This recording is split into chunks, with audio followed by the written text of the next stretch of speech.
장님 코끼리 만진다라는 말이 있습니다. 장님이 코끼리를 만질 때에 다리통을 만지면은 장님의 코끼리의 이 상은 큰 기둥 같다 이렇게 생각하겠지요. 장님이 또 배 부분을 만지면은 약간 곡선이 있는 크고 넓은 벽 같다 이렇게 코끼리를 생각할 것입니다. 그런데 그 코끼리 상은 코끼리의 전체를 생각하면은 일부분이잖아요. 기둥과 같은 부분, 평면과 같은 부분은 코끼리의 일부분인데 관점에 따라서 어떤 사람은 벽과 같다고 말하고 어떤 사람은 기둥과 같다고 말하고 아니다, 코끼리는 그렇게 생긴 게 아니다 이렇게 말하기도 한다는 것입니다. 우리가 살아갈 때 어떤 관점을 가지고 보느냐에 따라서 삶은 전혀 달라집니다. 여기 있는 성경을 볼 때 여러분 앞에서 보실 때에는 네모직이지요. 그런데 이렇게 보면 또 다르지요. 이렇게 보면은 작은 사각형으로 보입니다. 자, 이렇게 보면 또 다르지요. 각각의 보는 관점에 따라서 전혀 달라진다는 것입니다. 문제는 뭐냐면은 우리가 어떤 관점을 가지고 보느냐에 따라서 거기 보여진 부분이 전부가 아니라는 사실입니다. 내가 보여지는 이 부분이 전부다라고 우기면 안 된다는 거지요. 또 어떤 사람은 이렇게 보이니까 이 부분이 전부다 이렇게 우기면은 안 된다는 것입니다. 그러니까 신앙생활하면서 가장 중요한 관점은 내가 가지고 있는 경험, 지식, 감정을 통해서 뭔가 관점을 가지게 되잖아요. 근데 그게 전부가 아니에요. 신앙생활에 마찬가지입니다. 내가 보는 하나님은 내가 경험한 만큼만 말해요. 내가 경험한 부분만 관점으로 보여줘요. 그러나 하나님이 우리에게 보여주시는 관점, 성경에 나와 있는 하나님의 거심과 이것들을 우리가 어찌다 알 수 있겠습니까? 그러므로 우리가 보여지는 그 부분 때문에 내가 보는 관점으로 인하여서 다른 사람의 관점을 함부로 판단하는 오류를 범하지 말라는 것입니다. 오늘 성경에 보면은 지난주 말씀드린 말씀에 이어서 말씀을 드리고 있습니다. 소경이 날 때부터 소경된 이 사람을 예수님이 고쳐주셨습니다. 자, 그러자 바리새인들이 소경을 바라보고 소경 때문에 예수님이 여간 곤란한 게 아니에요. 바리새인이 바라보는 예수님의 관점, 그리고 또 소경이 바라보는 예수님의 관점이 전혀 달랐다는 것입니다. 지난주 저는 이 말씀을 여러분에게 드렸습니다. 날 때부터 소경된 사람을 제자들과 예수님이 보시고 이렇게 말씀하셨지요. 제자들이 묻습니다. 이 사람이 소경으로 난 것은 누구 죄입니까? 부모 죄입니까? 아니면 이 사람의 죄입니까? 물었어요. 그때 주님이 뭐라고 말씀하시지요? 아니다, 부모 죄도 아니요 이 사람의 죄도 아니라 하나님이 이 사람을 통하여 하시는 일을 나타내고자 하심이라 그리하시고 진흙에다가 침을 뱉어 가지고 이겨서 그 사람의 눈에 발라주고 말씀하십니다. 실로암 못에 가서 씻고 와라. 그랬더니 눈이 띄어서 왔더라 라고 말씀합니다. 오늘 본문은 그 이후의 사건입니다. 소경이 눈을 떴다는 사실을 들어본 적도 없거든요. 창세부터 지금까지 없는 일이에요. 그런데 소경이 눈을 떴네. 그것도 날 때부터 소경된 사람인데, 그래서 그를 아는 사람들과 동네 사람 몇이 소경에게 찾아와서 물었겠지요. 어떻게 해서 너 낫게 됐냐고. 그랬더니 말을 해요. 예수라 하는 사람이 와가지고 내게 진흙에다가 침을 뱉어가지고 이겨서 발랐고 실로암 못에 가서 씻으라 그랬더니 내가 씻고 왔더니 이렇게 낫게 됐다고. 너 진짜냐고. 진짜라고. 그랬더니 동네 사람들 가운데 그를 진짜로 소경되었던 사람은 이 사람이 날 때부터 소경된 사람 맞다. 또 어떤 사람은 아니다, 다른 사람이다. 이렇게 하면서 옥신각신하게 되었어요. 여러분, 소경과 나병 환자들은 소경이라는 이 병, 나병이라는 병에 걸리면은 공동체에서 격리가 되어집니다. 같이 살 수가 없어요. 그래 쫓아내버렸어요. 그러면 공동체 일원으로 받아들이려면은 바리새인들에게 회당장에 가가지고 그 사실을 알려야 돼요. 해서 바리새인들에게 사람들이 데리고 갔습니다. 그러자 바리새인들이 물었지요. 어떻게 해서 내가 낫게 되었느냐? 예, 이만저만해서 이렇게 되었습니다. 그랬더니 뭐라고 하냐면은 그 사람은 죄인이다. 문제는 뭐냐면은 그날이 소경을 고친 날이 하필 안식일이에요. 아니 예수님도 좀 안식일을 피해서 고치면 얼마나 좋아요. 근데 왜 하필 안식일 날 고쳐줘가지고 시비거리를 만드시냐는 거지요. 그런데 안식일 날 그렇게 고치신 이유가 뭘까요? 분명히 바리새인들은 그렇게 나올 줄 아셨겠지요. 그럼에도 불구하고 예수님께서는 소경을 고치셨어요. 안식일을 범했으므로 그 사람은 하나님께로부터 온 사람이 아니다. 그걸로 예수는 죄인이다 라고 정죄를 해버립니다. 예수는 죄인이다. 그러니까 같은 바리새인들 가운데서 아니 죄인이 어떻게 소경의 눈을 뜰 수 있겠느냐 의문이 생겼어요. 그래서 두 사람이 양쪽에서 바리새인들 중에서도 예수는 죄인이다, 아니다, 예수는 죄인이 아니다 이렇게 옥신각신하고 있을 때에 자 그러면은 부모를 데려다가 물어보자. 그래서 이 소경의 부모를 불렀습니다. 네 아들이 이 사람이 맞느냐? 예, 맞습니다. 네 아들이 태어날 때부터 소경이었느냐? 예, 맞습니다. 그럼 어떻게 해서 네 아들이 눈뜨게 되었지? 그랬더니 이 부모가 성경은 이렇게 기록하고 있습니다. 예수를 그리스도로 믿는 자는 출교하기로 결의를 했다는 거예요. 여러분, 당시 유대사회에서 출교가 얼마나 무서운 일인지 아십니까? 출교라는 것은요, 쫓아내버리는 거예요.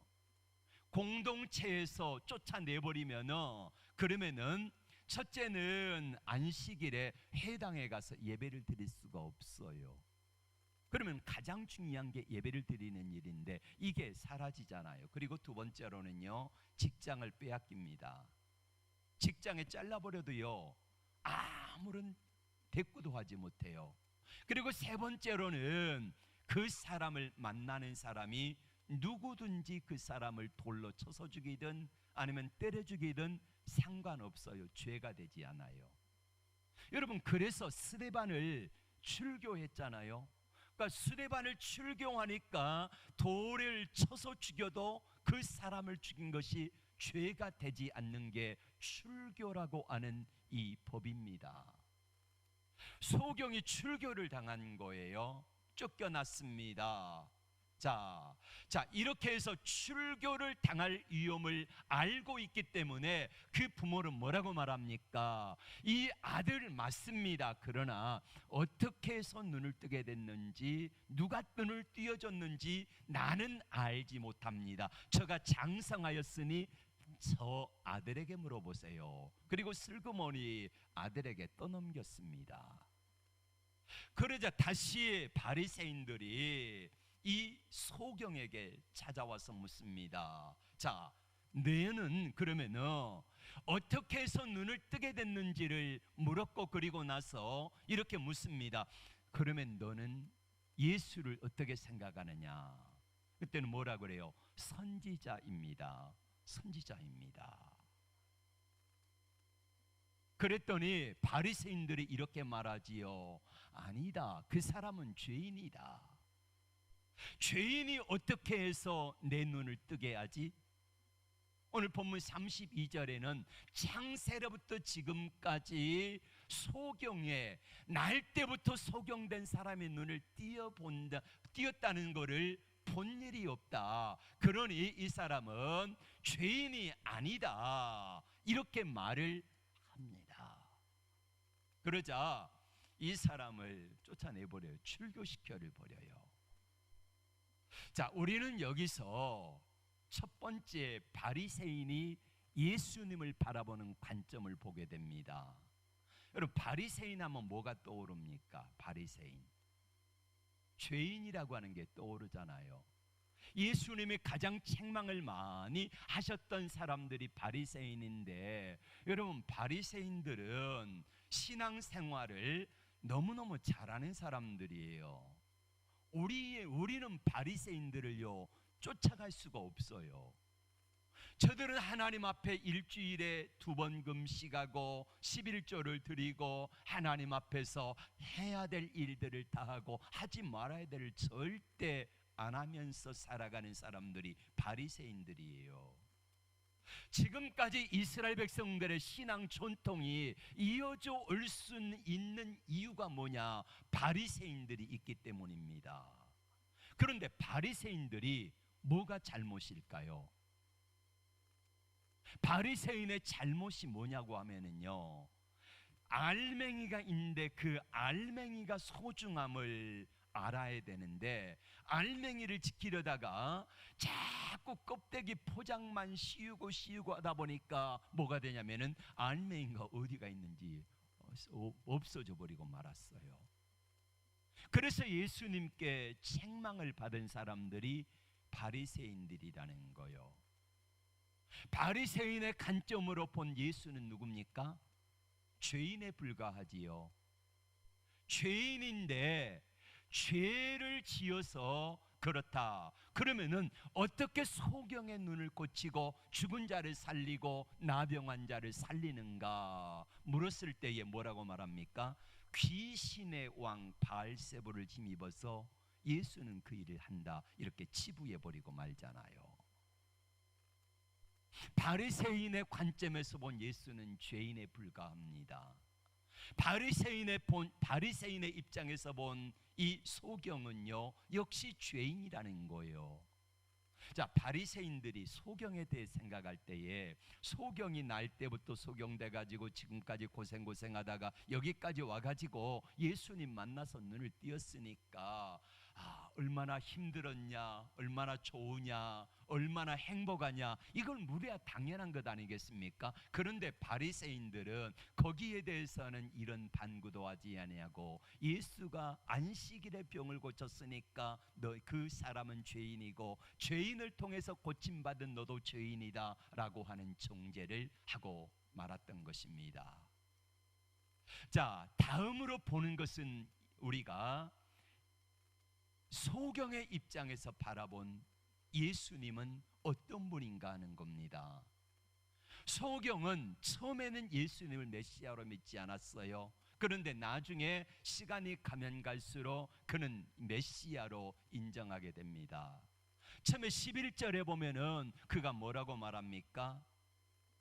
예수라 하는 사람이라고 말하지요. 단순하게 예수는 사람이었습니다. 예수라 하는 사람이 내게 와가지고 진흙에 침을 이겨서 발라주고 실로한 모세가 씻으라 이렇게 했다는 거지요. 단순히 처음에 그가 예수님 만났을 때는 단순한 어떤 한 사람에 불과했습니다. 그런데 17절에 가면은 바리새인들이 묻지요. 너는 그 예수를 누구라 아느냐라고 물을 때에 뭐라고 말합니까? 선지자입니다 라고 고백을 합니다. 선지자다.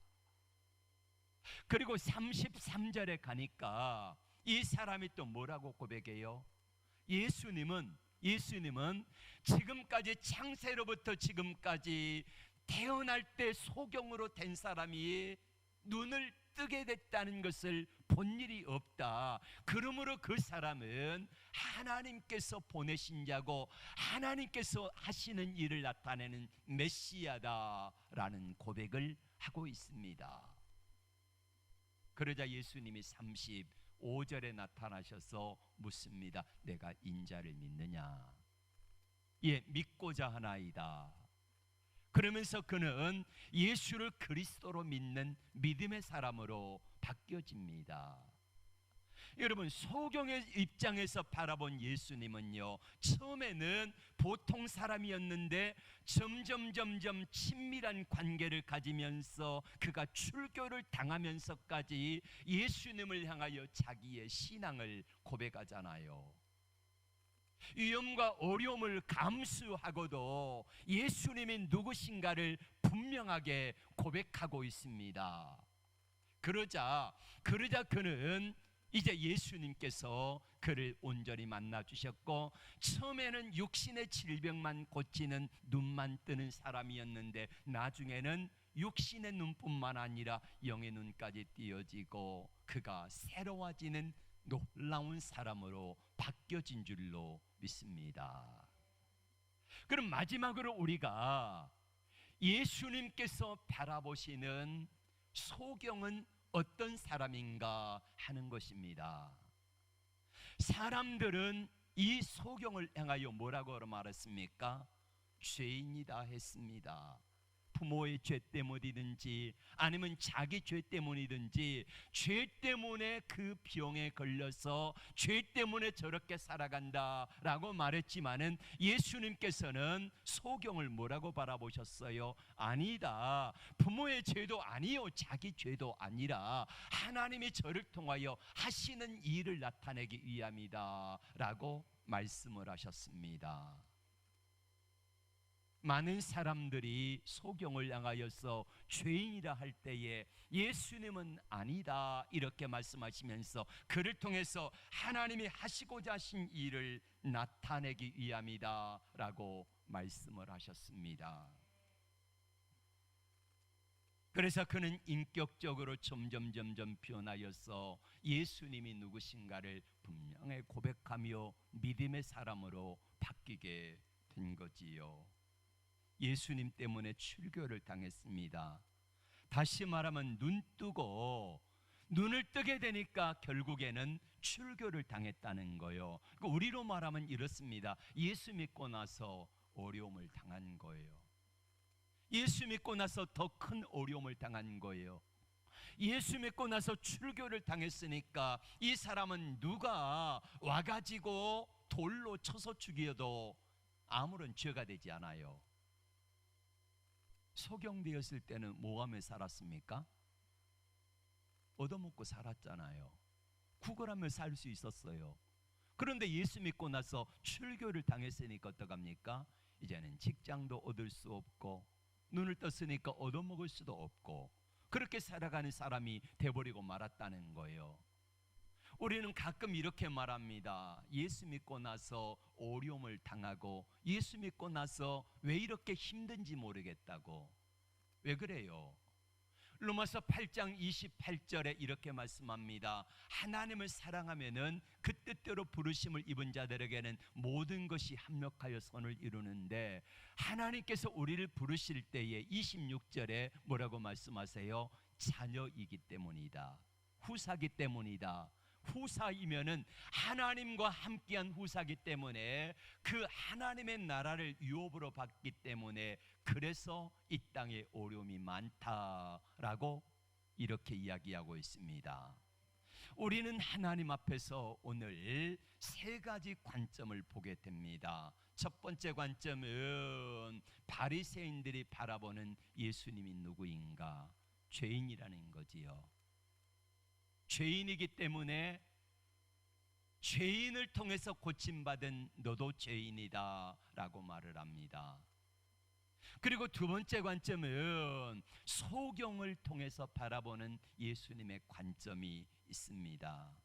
자, 여러분, 우리는 어떤 관점으로 예수님을 바라보고 있습니까? 예수님이 죄인입니까? 죄인이라고 생각하는 사람은 우리 가운데 아무도 없을 것입니다. 그런데 문제는 뭐냐면요, 바리새인들의 관점으로 예수님을 바라보며 살아가는 사람들이 너무 많다는 거예요. 예를 들어 볼까요? 마리아와 마르다가 있습니다. 어느 날 예수님이 이제 마리아와 마리다 집에 찾아오셨습니다. 장정들 열 몇 명이 들이닥치니까 갑자기 온 손님을 위해서 마르다 언니가 음식을 마련하라고 분주합니다. 근데 자기 여동생 마리아는 예수님의 무릎 앞에서 말씀을 듣고 있어요. 마르다가 일하다가 짜증이 나가지고 국자를 들고 아마 쫓아갔겠지요. 예수님에게 이렇게 화를 내며 말했습니다. 내 동생들어, 언니 좀 도와주라 말아주세요. 그때 예수님이 하신 말씀이 무엇입니까? 저는 좋은 편을 택하였다라고 하잖아요. 자, 우리는 우리의 생각 속에, 우리의 신앙생활 속에 마르다와 같은 관점이 많습니다. 마리아가 하는 일을 바라보고 이렇게 말합니다. 저 동생은 지금 저렇고 있을 때야? 나를 도와줘야지. 이게 마르다의 관점 아니겠습니까?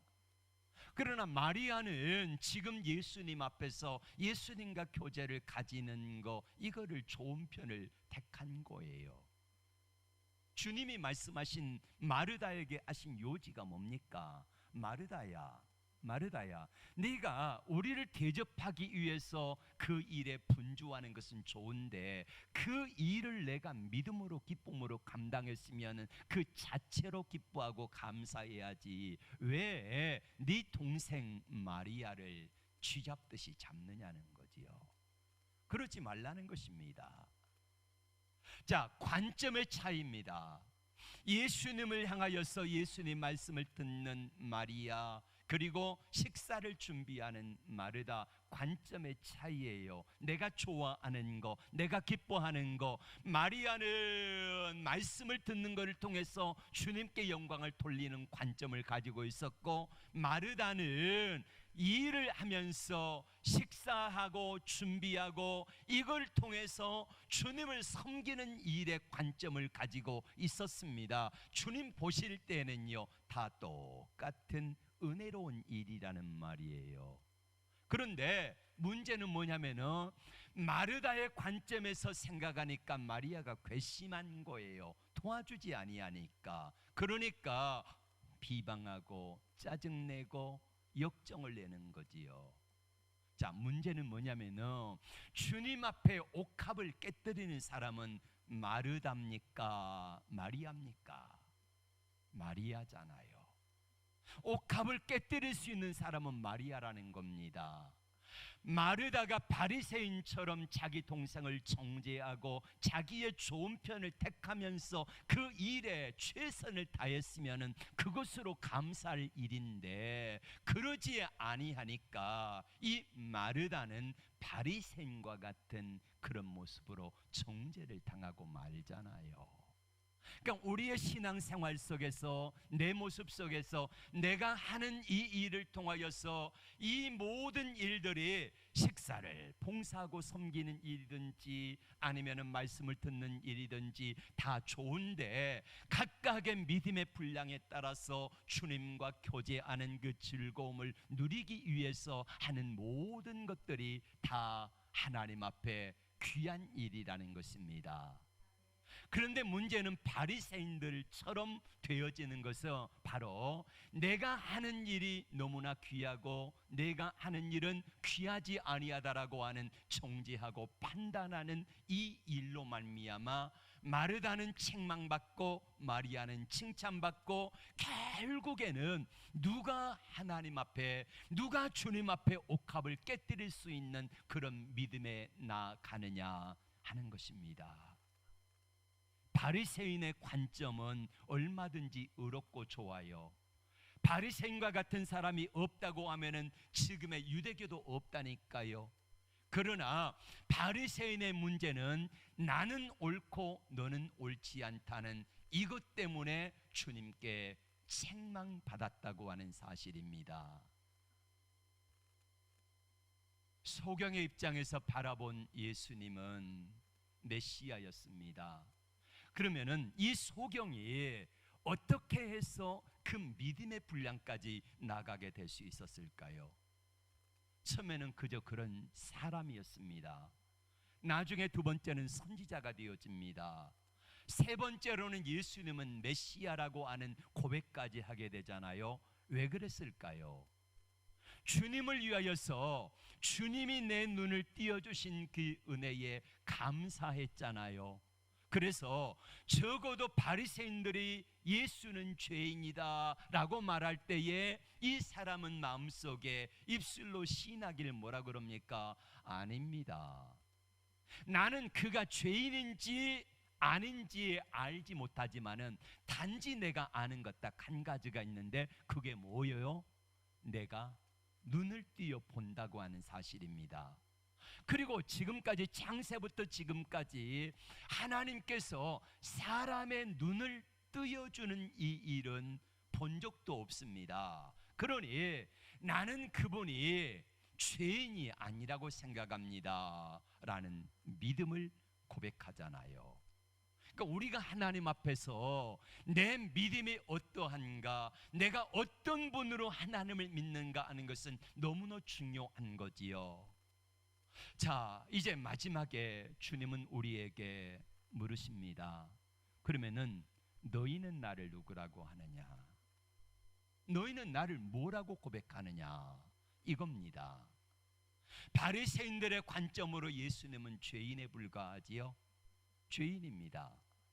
그러나 소경의 눈으로 바라본 예수님의 관점은 죄인이 아니라 예수님을 알아가면 알아갈수록 점점 한 인간에서 선지자로, 선지자에서 메시아로 이렇게 고백하면서 깊이 주님을 만나다 보니까 비록 자기가 사람들에게 출교를 당해가지고 공동체 사회에서 쫓겨났을지라도 그러나 주님과의 가진 교제, 주님이 베풀어 주신 은혜가 너무너무 감사해서 그는 주님 앞에 자신의 모든 것들을 드리는 제자로 바뀌어지는 것입니다. 우리는 예수님을 누구라고 고백합니까? 나는 예수님을 뭐라고 고백합니까? 예수님은 내 삶 속에 어떠한 분입니까? 그분은 내 생애 속에 어떤 분으로 찾아오신 분입니까? 오늘 우리는 이 소경이 고백했던 그는 선지자입니다. 그분은 하나님의 아들이십니다. 이 믿음의 고백을 할 수 있었던 것은 주님과 점점 더 가까워지고 우리 주님 베푸르신 은혜 가운데서 은혜를 배반하지 아니하고 한 걸음 한 걸음 나가다 보니까 이 소경은 예수님을 나의 주 나의 하나님으로 고백할 수 있는 믿음을 주님이 주셨고 그에게 하나님은 은혜로 함께 하셨다는 사실입니다. 여러분, 코로나 상황 속에 대단히 어렵고 힘든 상황 속에 우리는 처해 있습니다. 사람들은 말합니다. 예수님 때문에 이런 어려움을 당하기도 한다고. 맞아요. 예수 믿기 때문에 예수 믿는 사람들에게 당하는 어려움들이 있습니다. 그때 그럼에도 불구하고 우리는 어떻게 주님을 믿고 고백하느냐를 주님은 우리에게 물으십니다. 너희는 나를 누구라고 하느냐? 너희는 나를 누구라고 아느냐? 우리 주님 앞에 믿음의 의리를 지켰던 수많은 사람들을 보세요. 사람과 사람 사이에도 의리가 있는 것처럼 우리 주님과 나 사이에도 믿음의 의리를 지킨 사람들, 주님이 그 의리를 저버리셨습니까? 아니요. 다니엘이 주님과 믿음의 의리를 지키기 위해서 사자굴에 들어갑니다. 사자굴에 들어간 다니엘을 주님은 가만히 내버려 두지 아니하셨지요. 보호하셨습니다. 지키셨습니다. 대적들로부터 막아주셨습니다. 다니엘의 세 친구 사드락 메삭과 아벳느고가 우리 하나님과의 신앙의 의리를 지키기 위해서 자신의 신앙을 고백합니다. 풀무불입니다. 평소보다 7배나 뜨거운 풀무불 속에 들어가는 겁니다. 느부갓네살 앞에서 이렇게 의리를 지키지요. 왕 앞에서 왕의 신상에게 우리는 절대 절하지 않습니다. 하나님이 살아계시라고 하면은 분명히 왕의 손길에서 우리를 지켜주실 것입니다. 근데 그 다음이 멋져요. 그리 아니하실지라도 우리는 배반하지 않겠습니다. 하나님과 의리를 지키겠습니다. 그러면서요 풀무불에 들어가잖아요. 그때는 어떻게 되어지지요? 하나님께서 3명을 집어넣는데 4명이 거기에 춤추며 있는 거예요. 왕과 신하들이 보니까 그 한 사람은 신들의 아들과도 같다라고 말하고 있습니다. 하나님께서 자기 사자를 보내가지고, 아니지요, 친히 주님이 그 가운데 내려오셔가지고 세 사람을 보호해 주신 것입니다. 하나님이 의리를 지켜주신 거예요. 여러분, 우리가 하나님 앞에 믿음의 의리, 신앙의 의리를 지키게 되어지면은 우리 하나님께서는요, 우리가 믿는 고백대로 하나님 살아계신 하나님 맞지요? 전능하신 하나님 맞지요? 그렇다고 하면은 그 살아계신 하나님, 전능하신 하나님께서는 어떤 어려운 가운데서도 믿음의 의리를 지키는 사람들에게 이 땅에서 반드시 갚아주실 줄로 믿습니다. 또 이 땅에서 갚아주지 아니하실지라도요, 하나님 앞에 가면은 반드시 그 땅에서, 저 천국에서 더 좋은 상급으로 우리에게 갚아주실 줄로 믿습니다. 다시 주님은 묻습니다. 너희는 나를 누구라고 하느냐? 이 물음 앞에 다시 한번 우리의 신앙을 고백해보고 믿음의 의리를 지킬 때에 우리 주님께서는 반드시 그에 대한 보상을 허락해 주실 줄로 믿습니다. 기도합니다. 주님, 오늘 말씀대로